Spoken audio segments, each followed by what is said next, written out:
Irmãos, nessa tarde, conforme foi proposto a mim também, dar continuidade, de certa maneira, a partir dessa base muito bem estruturada que os irmãos ouviram nesse primeiro momento sobre ideologias e os obstáculos e desafios que elas oferecem ao cristianismo. Lembrando que o cristianismo não é uma ideologia, apesar dele ter expressões que podem ser traduzidas por aspectos ideológicos, mas ele em si não é ideologia. O cristianismo é a fé que emana das Escrituras e que se expressa numa visão de mundo. Nós vamos falar basicamente sobre isso hoje à tarde. Uma cosmovisão cristã, ou seja, uma visão de mundo cristã, e a apologética, a ideia de uma visão bíblica de mundo para uma resposta que glorifique a Deus. Então, nesse aspecto, nós estamos já entendendo que há um desafio, há uma chamada, há uma resposta que a igreja precisa oferecer, e quando eu digo igreja, eu digo cada cristão, pessoalmente, e as comunidades, e como nós vamos fazer isso, então? Então, nós vamos começar com esse texto bíblico, nós vamos ler esse texto de 1 Pedro, capítulo 3, versos 12 a 17. Esse texto ele vai servir de base, mas especialmente daqui a pouco eu vou retomar alguns versos e uma expressão curiosa e extremamente importante que o apóstolo Pedro é inspirado a colocar, tanto no texto original, é claramente no texto original, mas as nossas traduções trazem para a gente esse entendimento sobre esse assunto que nós vamos ver, para nós, então, podermos debater e pensar sobre esse tema e como nós vamos, então, na prática, desenvolver tanto uma visão de mundo cristã, quanto uma apologética para lidar especialmente com os desafios das ideologias. Vamos, inclusive, definir cosmovisão e apologética daqui a pouco, para a gente poder caminhar. Mas antes, vamos olhar para esse texto do apóstolo Pedro. Desculpa a minha mexida nesse microfone aqui, que eu estou me adaptando aqui também. Diz assim, então, a partir do versículo 12. O versículo 12, na verdade, é uma conclusão de pensamento. Já vou explicar esse contexto já, mas eu queria ler o 12 mesmo assim, para entendermos melhor o 13 em diante. Diz assim: porque os olhos do Senhor estão sobre os justos, e seus ouvidos atentos à sua súplica, mas o rosto do Senhor está contra os que praticam o mal. Quem vos fará mal, se sois zelosos do bem? Mas ainda que venhais a sofrer por causa da justiça, sereis abençoados. Não temais suas ameaças, nem vos alarmeis. Antes, reverenciai a Cristo como o Senhor no coração.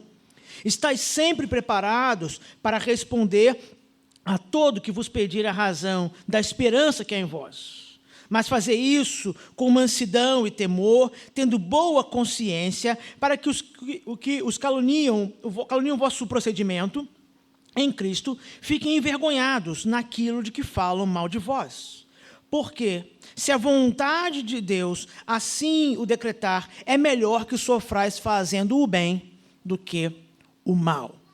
Apesar de nosso encontro hoje não ser para uma exposição desse texto, eu quero apenas entender, relembrar os irmãos o contexto, para que depois, quando voltarmos a ele, esteja melhor esclarecido, que eu creio que esse texto nos contribui para nosso encontro de hoje. O apóstolo Pedro escreve essa carta com uma intenção em mente. Ele está escrevendo para cristãos que estão debaixo de perseguição, desterrados pela perseguição. Esses cristãos estão espalhados especialmente pela Ásia. E ele escreve essa carta e ele vai orientar, vai instruir esses irmãos, encorajá-los também. E é curioso porque ele fala de questões importantes para encorajá-los, mas ele também lembra aqueles irmãos a necessidade de que eles tenham um padrão de vida, um comportamento, um testemunho de fé, de acordo com o Evangelho, mesmo num ambiente que é hostil à fé. Então, já percebemos que a hostilidade ao cristianismo, que muitas vezes é imposto pelas ideologias, tem um paralelo com outros tipos de hostilidades que o cristianismo já lidou na sua história. Hostilidades muitas vezes política ou religiosa, sociopolítica, e pode ser, inclusive, intelectual muitas vezes, mas eu não creio que há como separar essas coisas. Já digo de antemão que eu não acredito que, mesmo uma ideologia que afirma-se estar pautada em questões da razão intelectual seja só nesse campo. Inclusive, uma das grandes ameaças da boas partes das ideologias, pelo menos aquelas ideologias que de fato conseguem tocar em muitas pessoas, é a capacidade que elas têm de interagir com outras áreas. Porque se ficasse apenas na razão, pessoas mais afeitas às questões das emoções, da vida prática, do sentir, rejeitariam.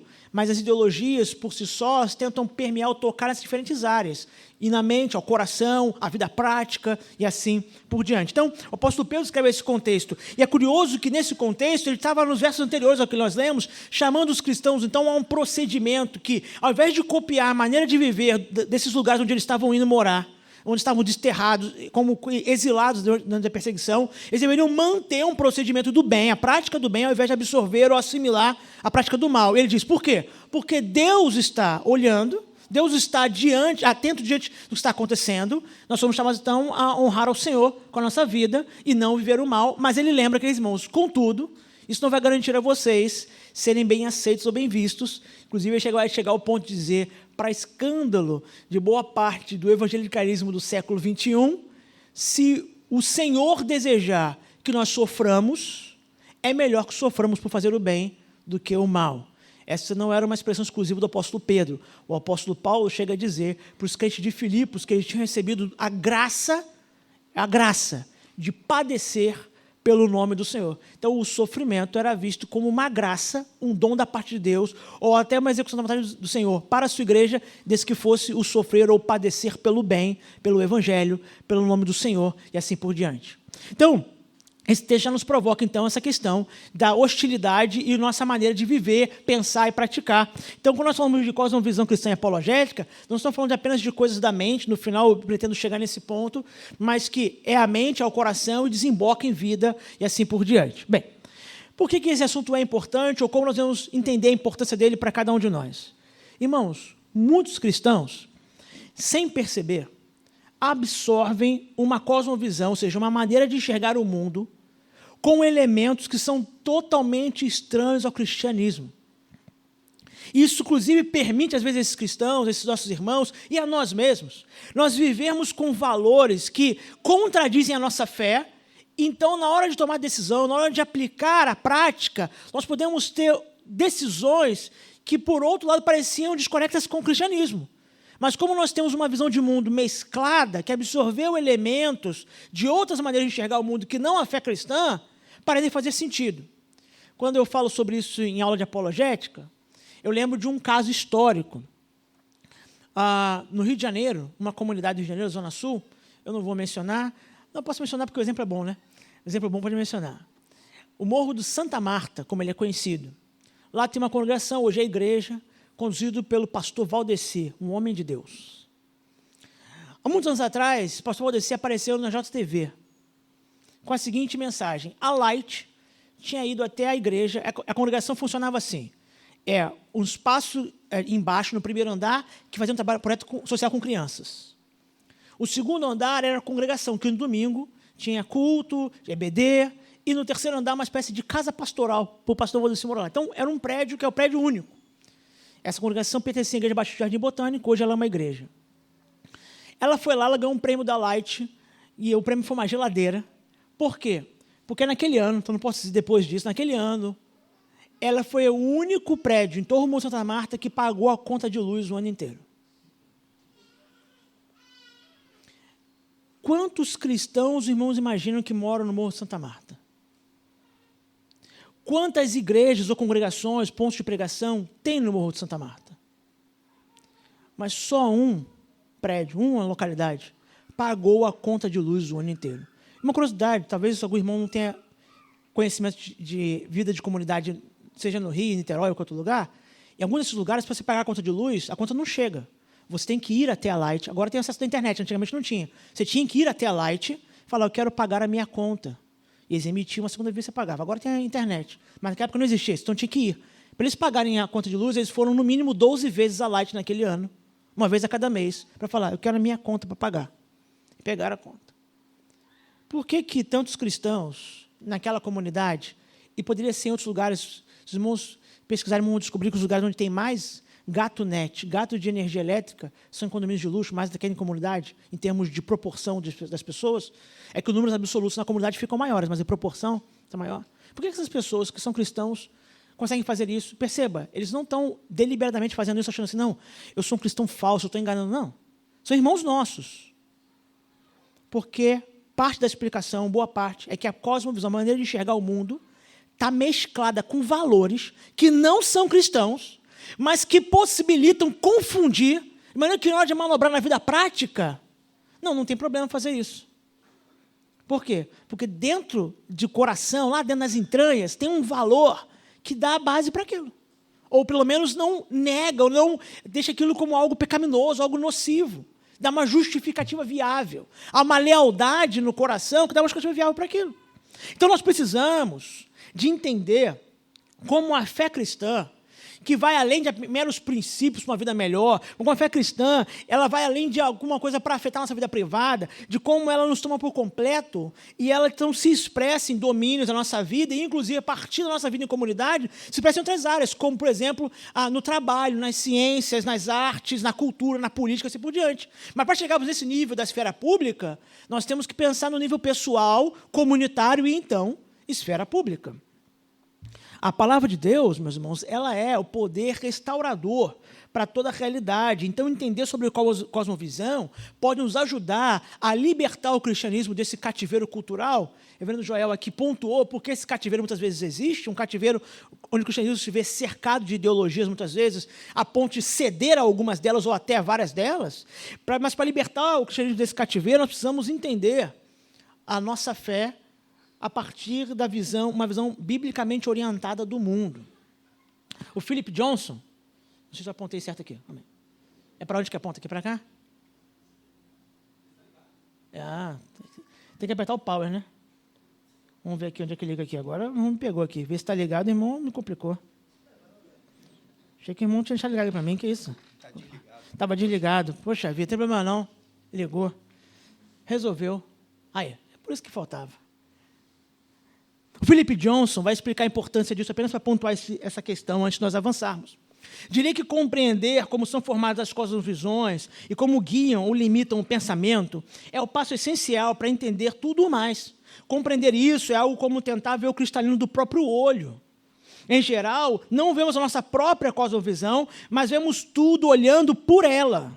Em outras palavras, é a janela pela qual percebemos o mundo e determinamos quase sempre, subconscientemente, o que é real e importante, ou irreal e sem importância.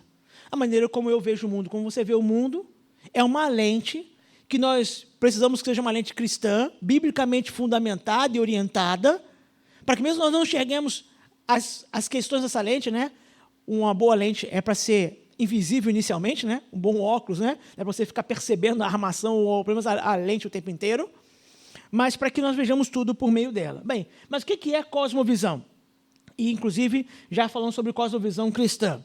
Bem, o Ron Nash tem um livro importante nessa área e vai resumir cosmovisão em termos bem simples. Uma cosmovisão é um conjunto de crenças sobre as mais importantes questões da vida. É um esquema conceitual pelo qual nós conscientemente ou inconscientemente dispomos ou amoldamos todas as coisas que nós cremos e pela qual nós interpretamos e julgamos a realidade. Então, nós julgamos a realidade a partir das crenças, das lealdades, dos amores, das fidelidades que nós possuímos no nosso coração. Todo mundo tem uma visão de como a realidade funciona. Todo mundo tem uma explicação, mesmo que ela não esteja elaborada nos nossos lábios, uma explicação na mente, no coração, de como a vida é ou como ela deveria ser. Todo mundo entende ou tenta entender como se vive na realidade. Isso é algo intrínseco, você não precisa planejar isso. Você nasce, você se desenvolve no mundo e começa então, a tentar articular isso, ou pelo menos praticar isso. A cosmovisão, então, são uma série de construções internas sobre questões como quem nós somos, de onde nós viemos, qual é o propósito da vida. Na verdade, uma cosmovisão, uma visão de mundo, ela precisa responder pelo menos essas questões. De onde nós viemos, por que as coisas são como são agora, ou se funcionam ou não funcionam agora, e para onde elas vão. Essa seria a maneira mais simples. E a cosmovisão cristã, ou seja, o cristianismo, ele possui, pela graça de Deus expressa nas Escrituras, os elementos, o instrumento para construir uma visão de mundo nesse parâmetro. Não só atendendo esses parâmetros que toda a realidade precisa, mas especialmente porque são parâmetros verdadeiros. Quando nós falamos que a cosmovisão cristã se fundamenta em criação, queda e redenção, e você pode pensar em redenção apenas num único momento, sabendo que você tem desdobramentos, ou pode pensar em como redenção e consumação, no modelo quádruplo, a ideia de entender que o cristianismo, então, está pronto a responder essas perguntas. De onde viemos, porque as coisas são como são agora, e para onde elas vão, como elas estão andando e para onde irão.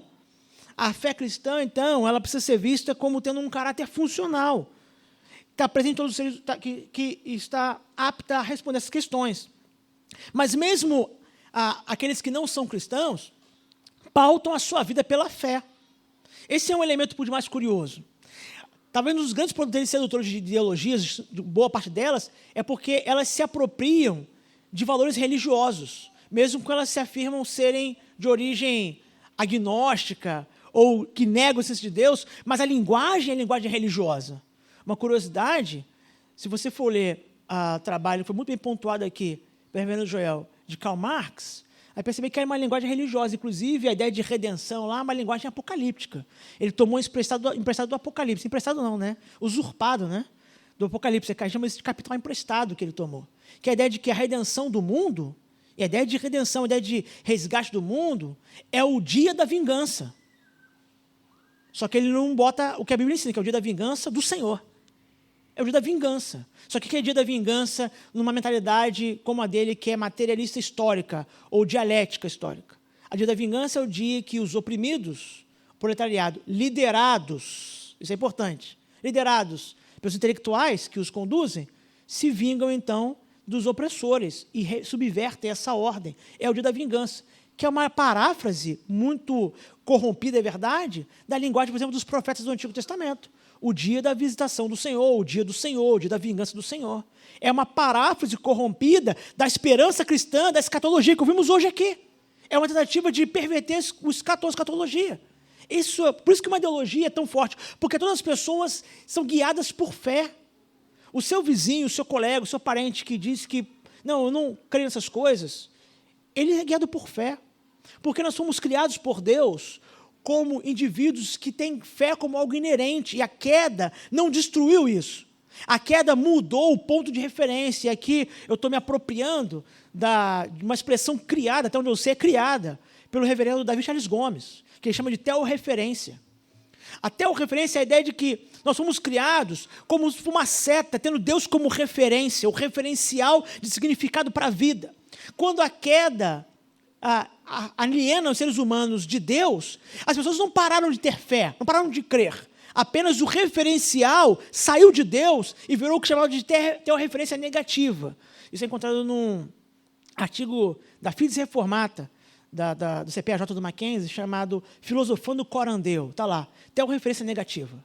A ideia de que todas as pessoas têm uma referência divina pervertida ou corrompida, negativa, que vai servir a um Deus que no final é sempre Ele mesmo.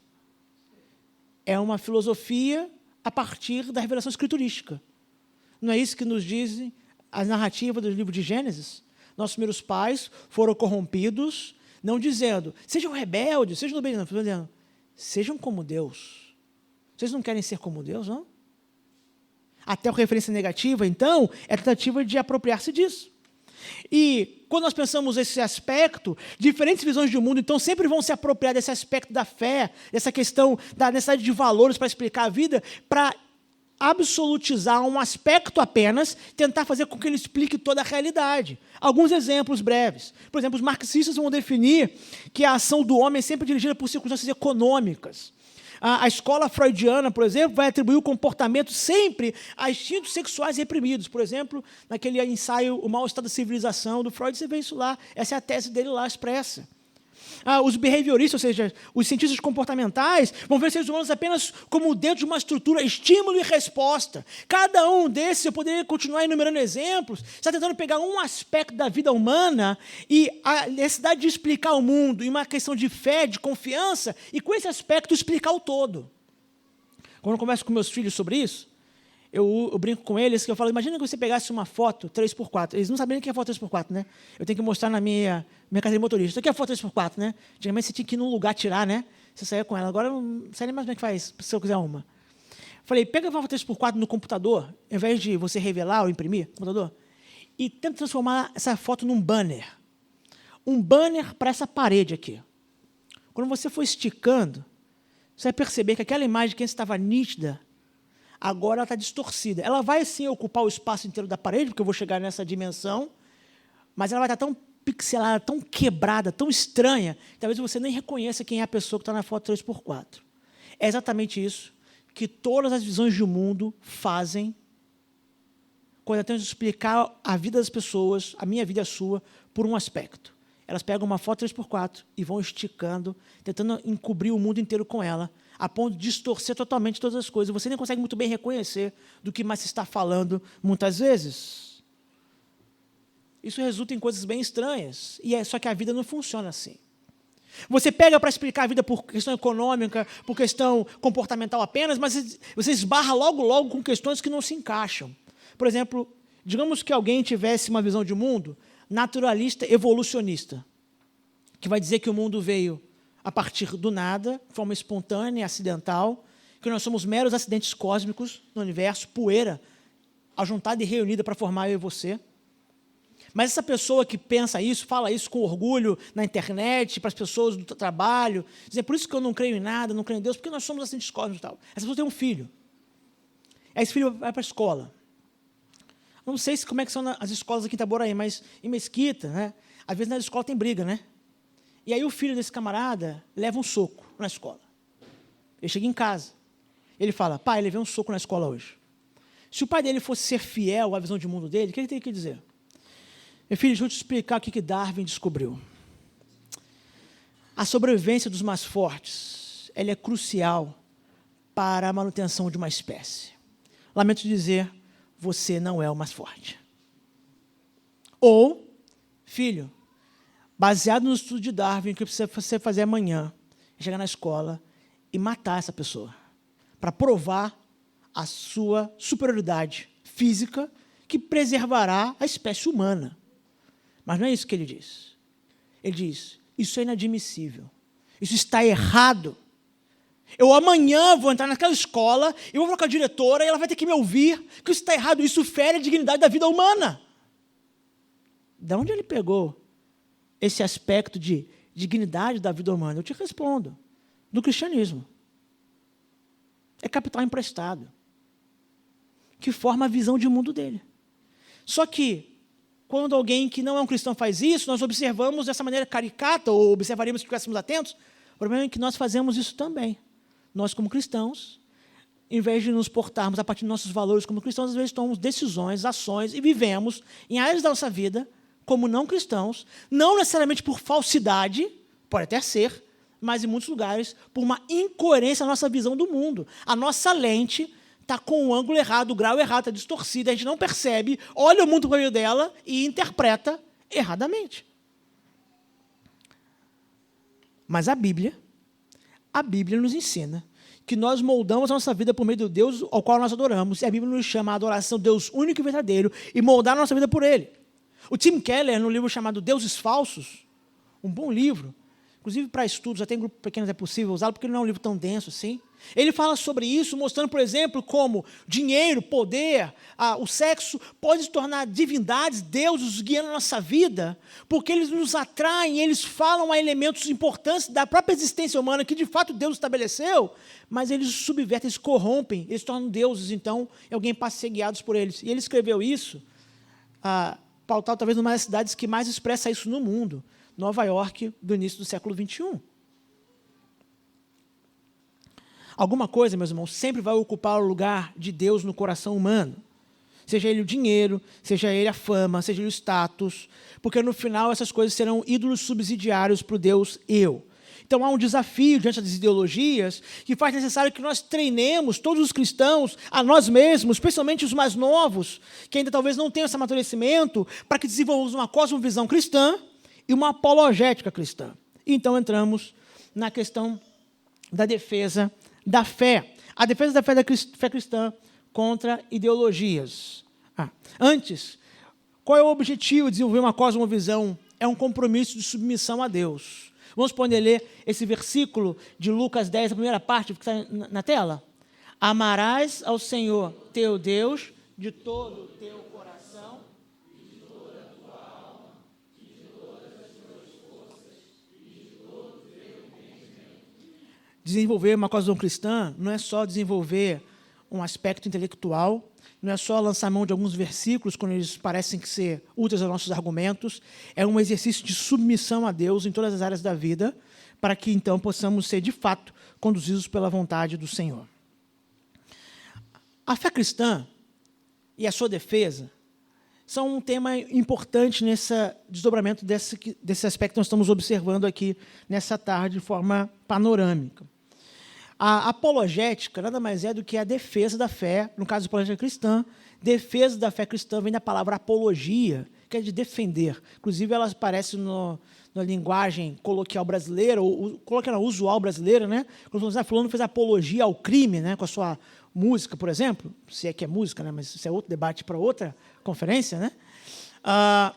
Mas a ideia de apoiar, dar apoio. Então, a apologética cristã é a apologética, ou seja, a defesa, é o apoio à fé cristã.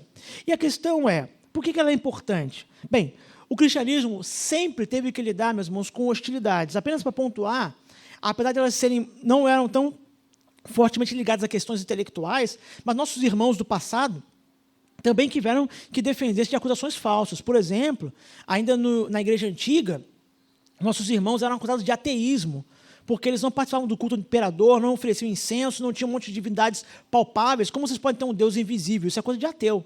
O cristianismo já foi acusado de ateísmo. Nossos irmãos foram acusados, por exemplo, de canibalismo em algumas províncias do Império Romano, porque eles comiam o corpo do Senhor, bebiam o seu sangue. Inclusive, havia boatos em algumas províncias que os cristãos, nos seus cultos, então, sequestravam crianças para comer. Isso está relatado em diversos livros de história da igreja. Nossos irmãos também enfrentaram acusações como incesto, já que suas esposas e seus esposos eram chamados de irmãos e irmãs. Uma clara inobservância da realidade, é óbvio. Mas perceba, nessas acusações estranhas, a fé precisou ser defendida e explicada muitas vezes. Inclusive, parte dos pais da igreja foi denominado posteriormente de pais apologistas, ou seja, eles uma apologia, defendiam a fé cristã, essas falsas ideias dentro do Império Romano na igreja antiga. Mesmo no período apostólico, foi necessária tal defesa. Observe, por exemplo, não vou ler todo o texto, mas só deixei como uma referência, o que Judas escreve sobre a sua carta.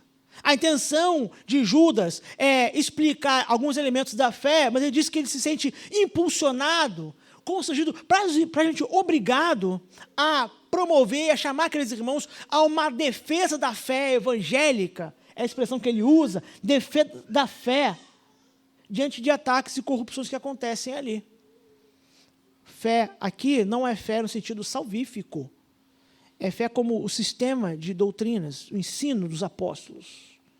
Ou seja, a igreja sempre precisou lidar com algum nível de defesa ou de apologética diante de falsas acusações. Então, isso não é algo novo. Então, uma boa apologética cristã, ela é, antes de tudo, baseada no conhecimento da palavra de Deus, na percepção das objeções feitas à fé, e a resposta que devemos, então, a partir do cristianismo oferecer. E aí nós voltamos ao texto de Pedro. O verso 14 e 15 que nós lemos dizem: mas ainda que venhais a sofrer por causa da justiça, bem-aventurado sois. Pedro aqui está citando, de forma inspirada, porém não palavra por palavra, mas inspirado, o Sermão do Monte. Ele está citando Mateus 5,10 aqui. Jesus disse que seus discípulos seriam bem-aventurados quando eles fossem perseguidos ou sofressem por causa da justiça.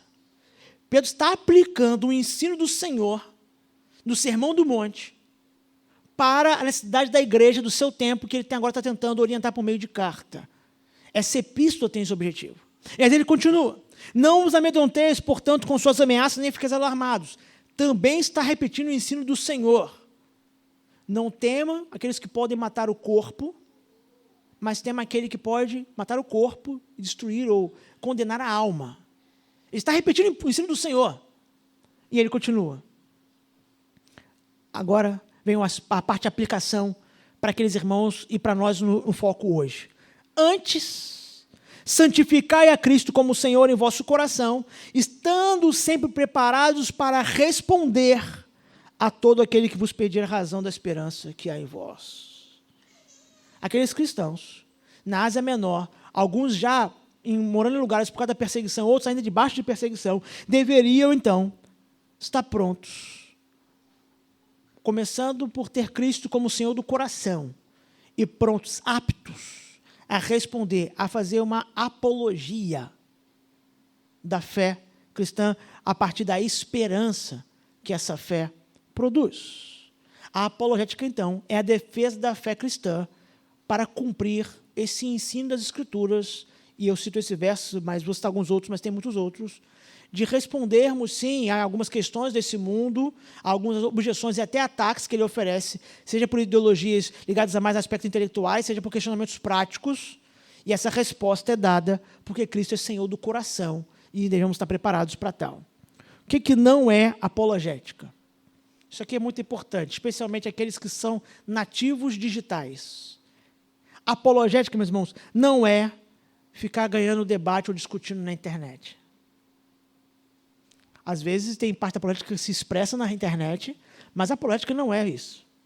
A apologética não é desqualificar ou atacar aqueles que apresentam objeções. Isso às vezes é até usado para ganhar debates, mas isso não é apologética, pelo menos não a cristã.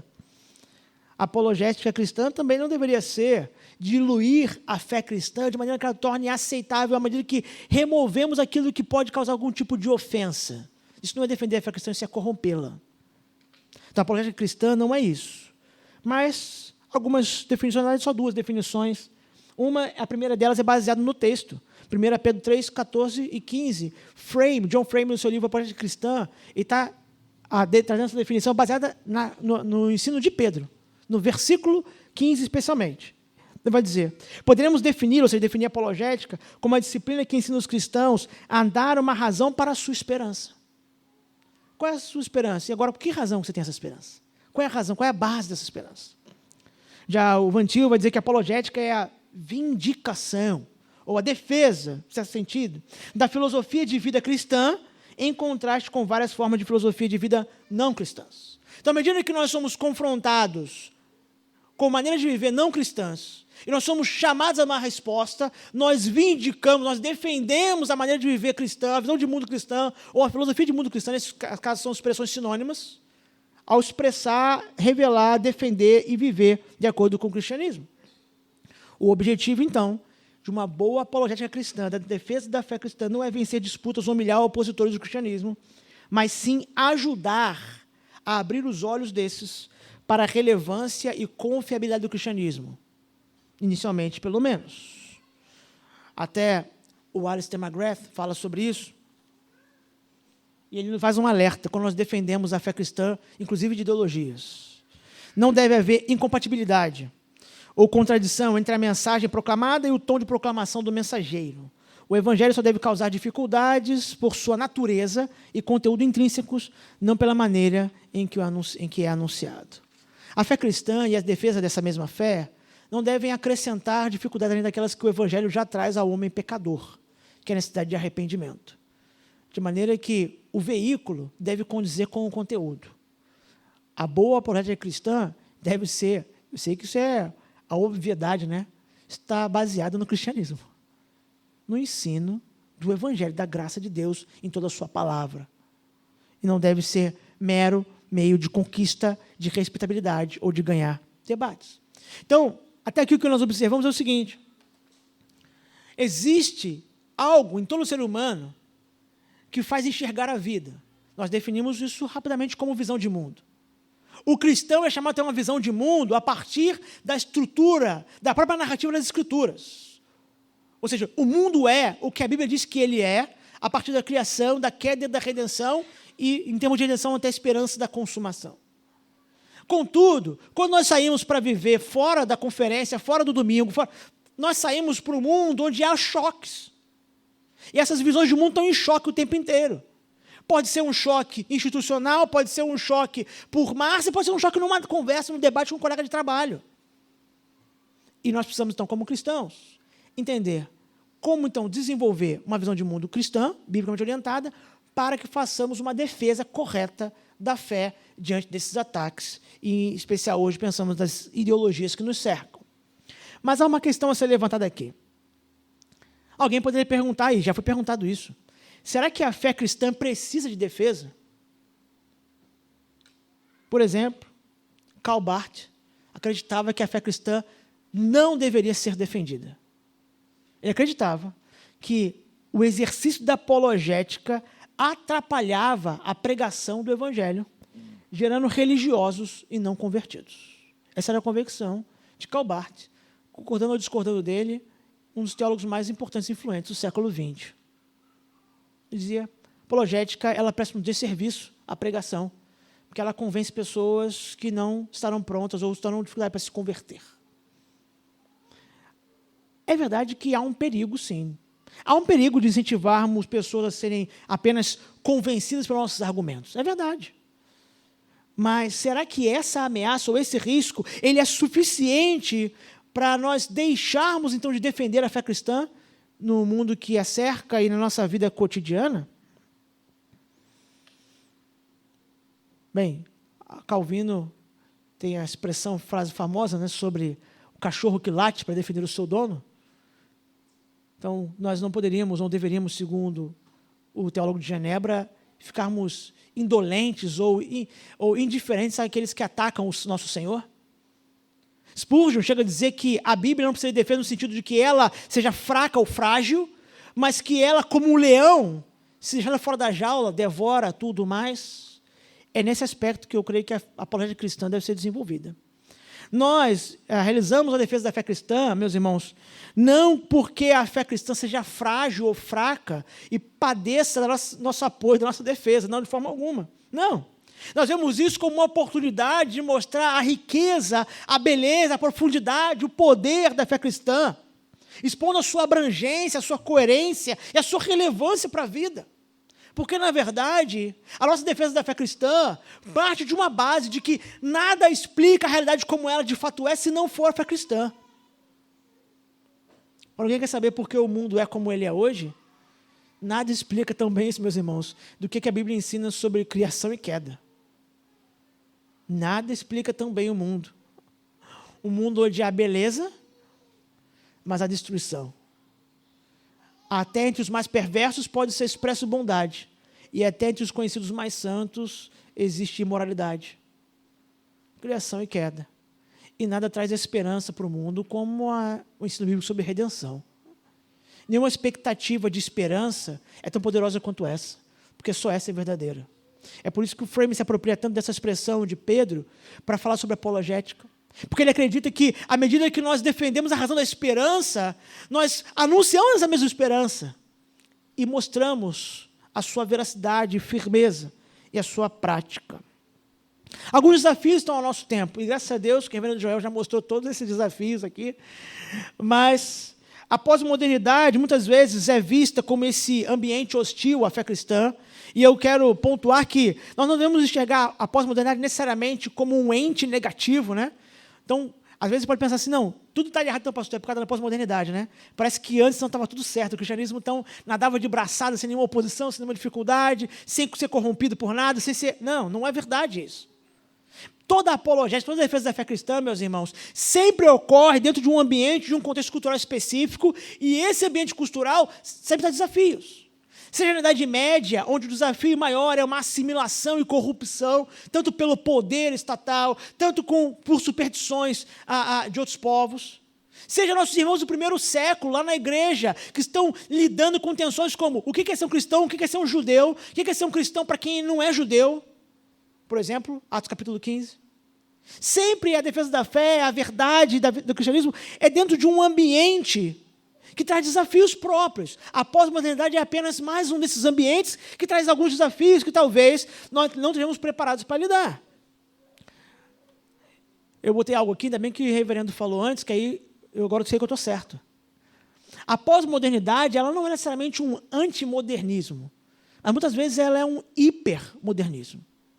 Alguns elementos que estavam presentes, não necessariamente no ápice do iluminismo, mas na parte final da modernidade, eles foram inflacionados, inflados, amplificados, deixando para trás alguns aspectos que não agradavam mais o homem contemporâneo, mas ainda preservando a sua base. E esses desafios têm que ser compreendidos. Quando eu estou falando de ter uma visão de mundo cristã e então defender essa fé no mundo à minha volta, lidando com ideologias, eu digo que desafios são esses. Eu gostaria até de pontuar brevemente, nesse momento, alguns aspectos baseados na obra do Van Hooser. Ele vai definir pelo menos 4 áreas, eu botei apenas os tópicos para o irmão saber, entender, onde o cristianismo tem que lidar com críticas que a pós-modernidade faz à modernidade e que também faz ao cristianismo. Porque muitas vezes nós temos a tentativa de voltar ao cristianismo do século XIX, quando o nosso chamado e vocação não é esse. É para o cristianismo das Escrituras. Não é Genebra do século XVI também. Não é Antioquia do primeiro século, como cidade ou como igreja apenas. Essas são as Escrituras, o que a Bíblia diz que é. Van Hooser, por exemplo, vai destacar como a pós-modernidade traz um desafio na área da razão. Por quê? Bem, na mentalidade moderna, o raciocínio era feito com base em argumentos. Você trazia os argumentos. Mas agora, trazer argumentos para tentar levar uma conclusão é visto com suspeita, algo a ser suspeito. Por quê? Porque não se acredita mais numa razão universal única. Não tem mais uma razão universal única, mas vários tipos de racionalidade. A razão é relativa e contextual. Então, o cristianismo, nós cristãos, estamos defendendo a fé cristã no mundo que, diferente de irmãos nossos 100 anos atrás, ainda vê espaço para a razão, mas agora uma razão relativa. Depende do contexto. Outra área que nós temos que lidar com objeções e dificuldades na defesa da fé verdadeira é quanto à verdade.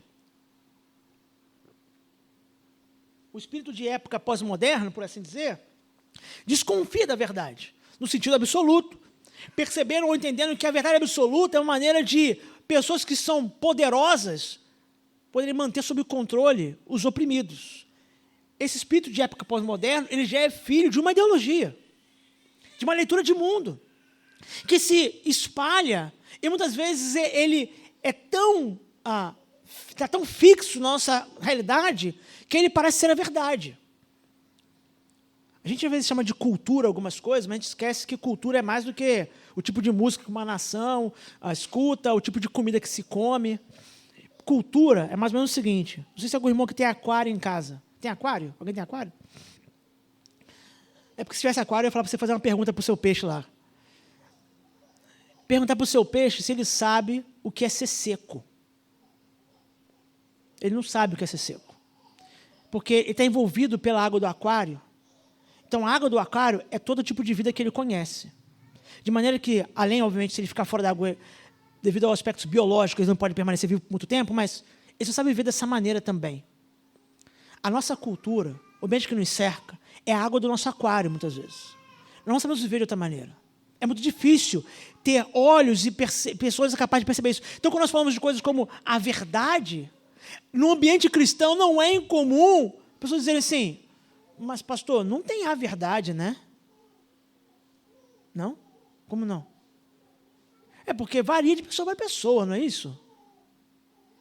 Eu não estou falando de pessoas que são infiltradas, perversas, agentes de ideologia na igreja, não. Estou falando de nossos irmãos da fé.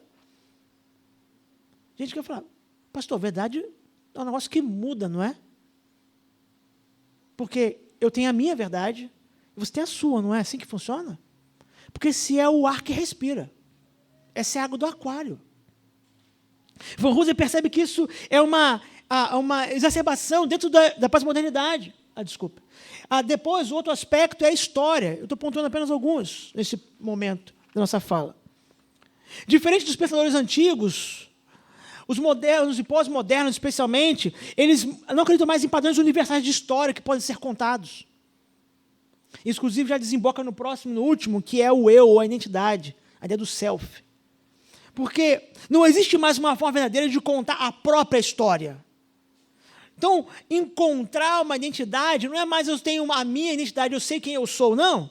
Eu preciso desenvolver. Não tem mais uma resposta universal para quem você é. tudo é parcial, tudo está em aberto. A ponto de ideologias mais recentes, falando, por exemplo, de uma sexualidade fluida, onde o indivíduo pode ser diferentes coisas ou expressar de diferentes maneiras suas sexualidades, dando vazão a desejos ou emoções, ou outras que são. É de fluido. Pode mudar diariamente. Diariamente não, pode mudar a cada minuto. Isso não é algo criado já como está pronto agora. Isso já é fruto desses desafios que a modernidade deixou e a pós-modernidade ampliou ou modificou de alguma maneira e a igreja tem que lidar com ela. Bem, se há um conflito de visões de mundo, se nós somos chamados à defesa da fé a partir das Escrituras, fazendo um apologético, ou seja, defesa da fé cristã, a questão é como? E eu quero me deter nessa parte final. Como? O que a gente deve fazer, então? Obviamente, não todo o como, porque nem eu sei todo o como. Mas quais são as bases para desenvolver uma apologética cristã eficaz? Primeiro, entender a apologética como defesa. Identificar, meus irmãos, empecilhos à fé de cada pessoa ou grupo. Cada um deles tem desafios peculiares, específicos. Nós temos que ter cuidado com estereótipos. Às vezes a gente pensa assim, não, todos os jovens têm esse problema com a fé cristã, ou essa dúvida. Todos os jovens é uma coisa forte, né? Não, as pessoas do meu bairro, todas elas têm esse problema em relação à fé cristã. Nós temos que cuidar com esse estereótipo, porque nós podemos estar tentando conversar com alguém para desenvolver um relacionamento discipulador, pregar o evangelho para alguém, sem antes perceber quais são os seus desafios. E a apologética entra nesse aspecto de cooperação com a evangelização, como defesa. Existem pessoas que têm dificuldades em relação à aplicação do evangelho. Ele quer saber da prática. Tá bom, isso que você está pregando aí, isso funciona? Há pessoas que têm problemas ou dificuldade com a validação ou a veracidade das doutrinas. A teoria, isso é verdade, isso é verdadeiro. Muitas vezes a barreira nem é racional, meus irmãos, ela é existencial. Porque acreditar ou concordar com essa fé colocaria a pessoa em choque com tudo que ela viveu e creu a vida dela inteira. E ela pode estar tendo um desafio, uma dificuldade para lidar com isso. As questões podem estar lá no coração. E algumas dessas dúvidas não estão só no coração de descrentes, não. Pode ser que haja irmãos que tenham essas mesmas dúvidas. A apologética entra como defesa para ajudar a oferecer respostas e contribuir para que essas barreiras sejam vencidas dentro do coração humano. Perceba, derrotar essas barreiras não converte alguém, mas pode ser o caminho para a conversão de alguém que será apresentado ao Evangelho da graça de Deus. A apologética deve ser vista como defesa, entendendo, identificando. Depois eu vou falar sobre a aplicação de cada um desses pontos.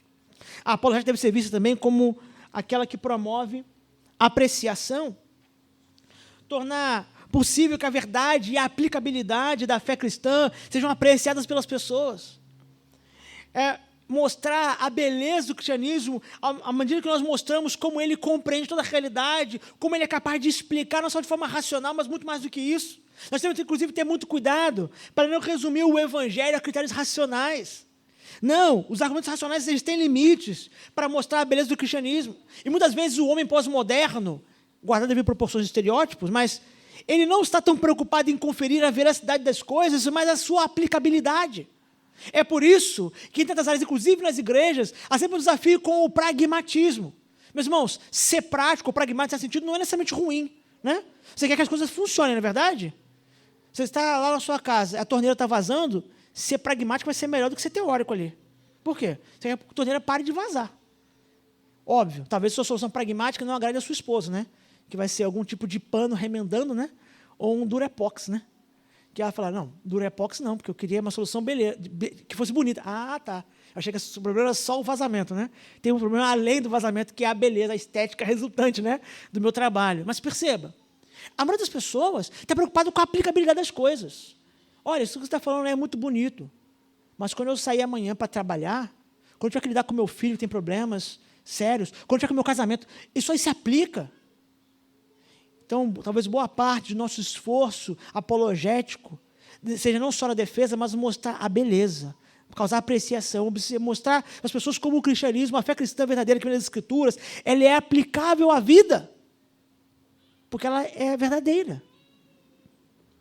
Também precisamos entender, vislumbrar a apologética como algo que precisa, muitas vezes, de tradução. Não a apologética em si, mas o cristianismo ou seus elementos. Muitos temas da nossa fé podem soar estranhos para os de fora. Como eu falei ainda há pouco, no início da era cristã, os cristãos eram acusados de canibalismo por um erro da sonoridade. Como vocês estão comendo o corpo e bebendo o sangue desse tal de Cristo? Como assim? Talvez hoje as pessoas que nos cercam não tenham esse tipo de dúvida, mas algumas terminologias precisam ser traduzidas para serem acessíveis. Nós talvez não sejamos mais, no mundo entre brasileiros, de uma estrutura católica romana, propriamente dito, onde apenas precisavam apresentar para as Escrituras e mostrar como aqueles aspectos religiosos ou de fé tinham um amparo bíblico ou não. Talvez nós já estejamos numa etapa de estar lidando com conflitos de visões de mundo e fazendo apologética com pessoas que sabem o que é cristianismo apenas pelos artigos que leram ou pelas conversas que ouviram, ou por experiências. Que se entrassem numa igreja amanhã, no domingo, tudo seria novo. Tudo seria novo. Por que essas pessoas se sentam viradas para o mesmo lado, ouvem essa pessoa, levantam e sentam? Por que elas abrem esse livro? Por que elas cantam essas canções? E fazer apologética, ou seja, defender a fé para essas pessoas, para mostrar tudo o que a fé cristã de fato é, muitas vezes começa por uma tradução. Tentar mostrar por que nós fazemos, o que nós cremos. Tá, nós cremos em Cristo crucificado e ressurreto. O que é ser crucificado? O que é ser ressurreto? Quais as implicações disso? Nós temos que, então, ir a essas bases. E a apologética como ataque. Tem uma citação do John Frame ali. Frame gosta dessa expressão. Apesar de Frame ser um apologeta razoavelmente mais pacificador do que Van Til, mas Frame, como herdeiro de Van Til, tem a ver com a escola dele, ele diz o seguinte: Deus chama seu povo não apenas para responder às indagações dos descrentes, mas também para atacar a falsidade. Frame está aqui esvaziando no ensino das Escrituras, de que quando nós defendemos a fé, nós proclamamos a verdade, nós estamos, meus irmãos, atacando a tolice, ou a estultícia. Se você for ler nos Salmos, vai perceber que o contraste de sabedoria nos Salmos é tolice. Sabedoria não é inteligência. Sabedoria não é mero conhecimento. Sabedoria tem a ver com o temor do Senhor, como ensina Provérbios e Salmos, que produz, ou que faz com que o conhecimento que se recebe e se experimenta na relação com o Senhor, seja aplicado para viver de uma maneira adequada. E o oposto disso é a tolice. É ver na contramão da sabedoria, na contramão do ensino do Senhor, quando eu sou verdade. Então, nós somos chamados para atacar essa tolice. O apóstolo Paulo argumenta sobre isso a igreja de Corinto. Olha o que ele vai dizer. Os irmãos podem ler, por gentileza? Porque as armas da nossa milícia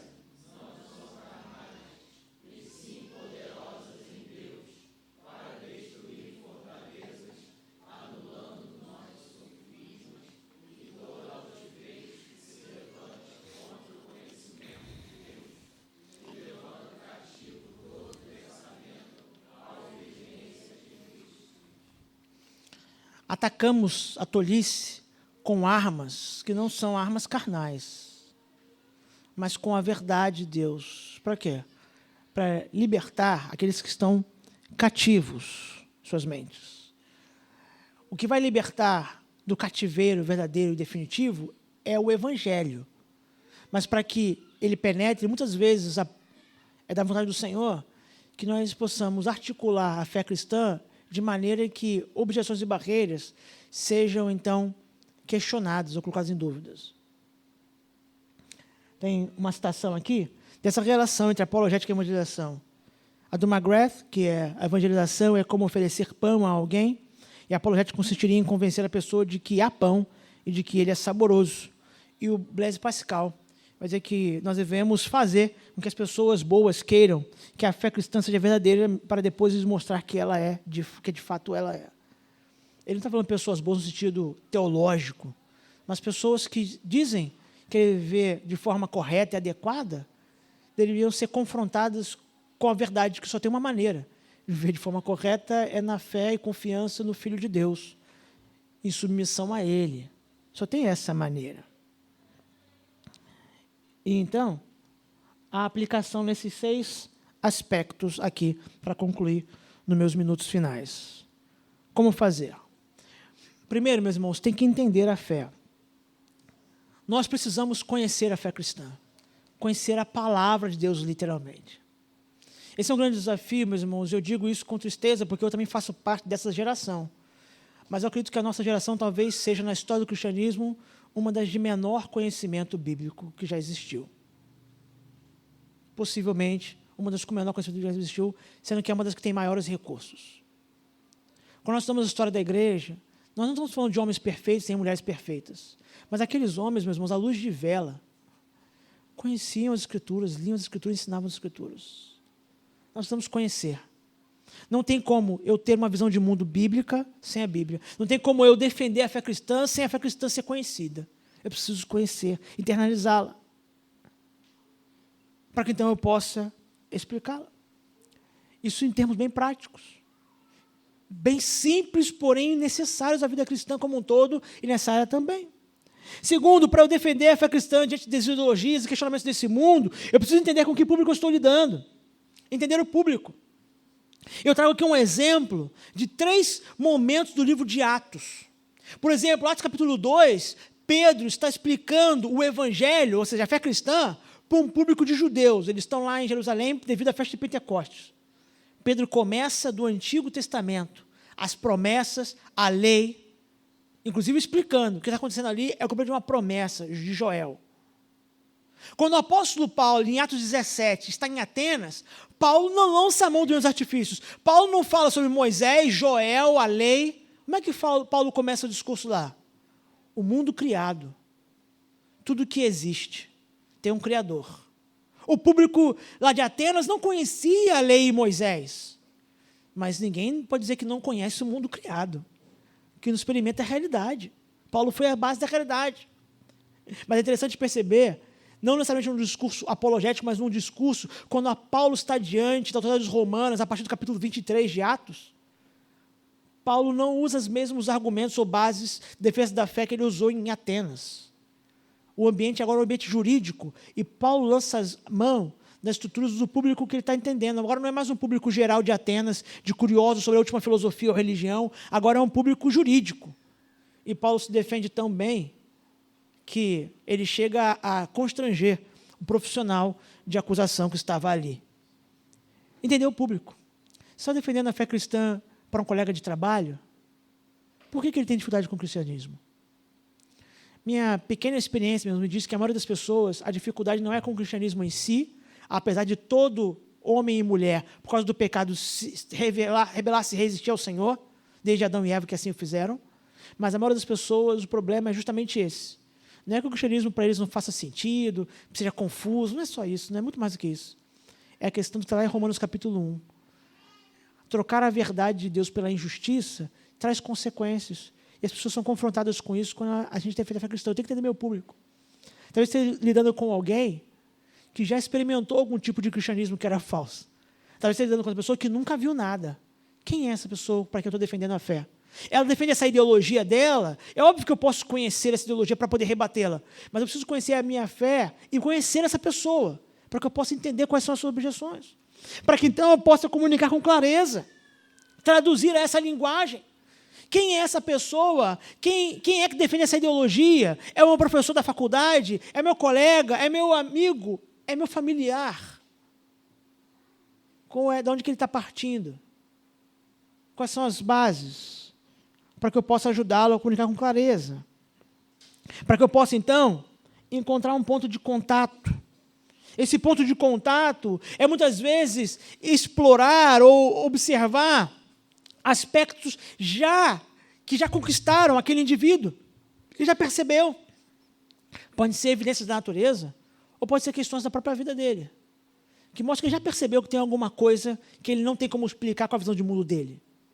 Ele já percebeu que alguma coisa está inconsistente. A figura que muitas vezes alguns apologetas usam é que a pessoa está achando que ela está caminhando em solo firme, mas no fundo ela já sabe que ela já pisou em algumas areias movediças. Resta agora, às vezes, na defesa da fé cristã, nós removermos as falsas firmezas que são do cristianismo que ela está usando, e mostrar para ela que tudo mais que ela está pisando é areia movediça. Nada mais é rocha como é o Senhor. Nada mais é rocha com a verdade verdadeira revelada nas Escrituras. Todo o resto é areia. Você vai afundar. Para apresentarmos, então, o Evangelho por inteiro e, então, sermos praticantes disso. Repetimos esse processo. Estourando já 30 segundos, para não fugir à tradição da primeira palestra. Meus irmãos, conhecer a verdade só faz sentido para viver a verdade. O cristianismo, meus irmãos, ele é muito mais do que um sistema. Ele é uma maneira abrangente e total da vida e muda tudo. Antes de pensar em engajamento cultural, em luta contra ideologias, para que eu possa fazer isso, eu preciso de devoção e submissão pessoal. Por isso que Provérbios nos ensina, sobre tudo que você deve guardar, guarda o teu coração, porque dele procede as fontes de vida. Então, antes de eu ir aos embates com as ideologias com as quais eu preciso lidar todos os dias, e eu vou precisar ir para esses embates, não vai ter jeito. Como foi bem dito aqui hoje anteriormente, ir para a arena, fazer ela por leões, não é o que nós escolheríamos, mas pode ser o nosso destino. Mas antes de fazer isso, eu preciso estar com o meu coração guardado na palavra do Senhor, porque as fontes de vida procedem dele. E mais, que é o último ponto, estando guardado, entender qual é o objetivo. Eu gosto muito desse texto de Isaías, que é o slide dessa nossa tarde. Quando o profeta diz: o Senhor Deus me deu uma língua erudita, para que eu saiba dizer a seu tempo uma boa palavra ao que está cansado. Ele desperta-me todas as manhãs, desperta-me o ouvido para que eu ouça, como aqueles que aprendem. O Senhor Deus me abriu os ouvidos, e eu não fui rebelde, não me retirei para trás. Para que Deus te deu a capacidade de pensar, estudar, refletir, de estar numa tarde de sábado pensando sobre esses assuntos? É para o nosso orgulho? Não. É para que nós tenhamos a palavra alcançado. Para usar a expressão de Pedro de forma invertida, aquele que não tem esperança precisa de cristãos que possam explicar a razão da sua esperança. É isso que o profeta está dizendo.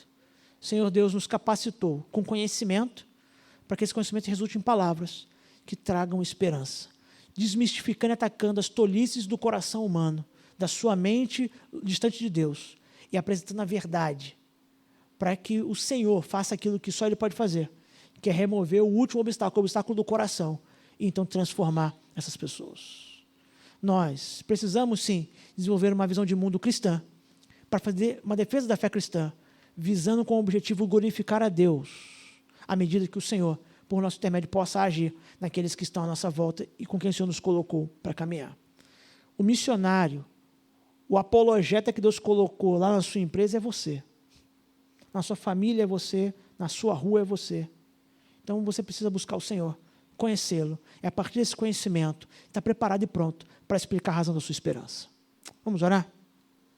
Pai, pedimos que aquilo que ouvimos e vimos nesse momento possa ser aplicado pelo Senhor mesmo, não só em nossas mentes, mas em coração, a fim de produzir frutos na devoção pessoal, mas também, Senhor, transbordar para o nosso lidar com as ideologias, pensamentos e visões de mundo à nossa volta, não para vencermos algum tipo de debate ou atingir algum objetivo pessoal, mas para que o Senhor seja glorificado, à medida, Senhor, que atacamos a tolice, promovemos pela proclamação a sabedoria verdadeira que vem da Tua palavra, crendo que o Senhor há de usar essa defesa da fé e o ataque, Senhor, ao pecado, à perversidade e à corrupção, para promover o avanço do Evangelho por meio da conversão daqueles que estão à nossa volta, conforme a Tua vontade. Tudo isso nós pedimos no nome bendito e santo de Jesus. Amém.